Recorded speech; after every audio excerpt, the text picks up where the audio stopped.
So here we have the Ford Fiesta on a 70 plate. I'm going to start off by showing you inside the boot, and then we'll hop in and run through some controls on the inside of the car from there. As we approach the back of the car, you can see we have reversing sensors.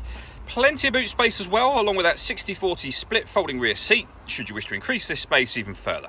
Okay, now that we're inside the car, we're going to start with the dials. Over on the left-hand side, we have the rev counter. We have the speedometer on the right-hand side.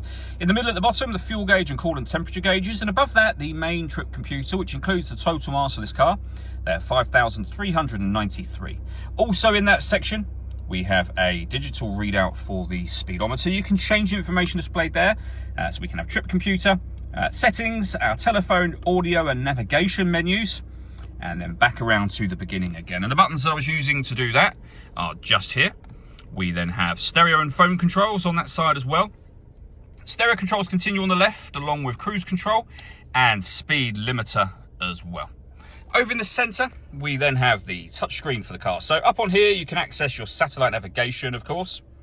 There's a full video showing how the sat-nav works, which you can find on our website and on our YouTube channel. Really easy system to use, though, ultimately. This is where you pair your phone up. Search for your vehicle on your device and select it once it is found. And just follow the instructions on screen from there.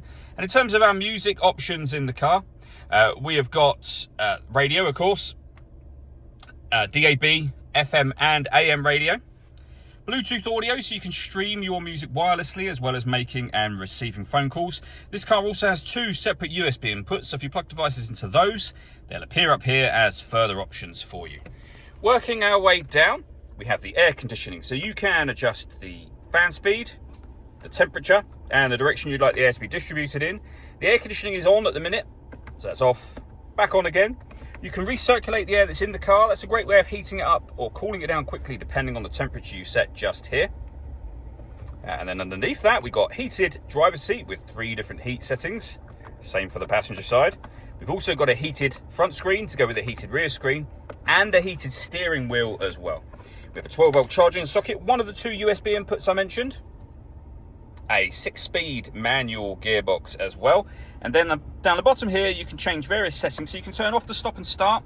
This car is designed to cut out when it's stationary in traffic to save you fuel. That system is off when that light shows. You can also turn off the traction control, and you can change the driving setup of the car, which I'll show you here. So from normal to eco or sport. All that leaves me to say is thank you for taking the time to watch this video. If you'd like to come and see this ULEZ compliant car for yourself and have a test drive, please feel free to call either of our MJA sites. We'd love to hear from you soon.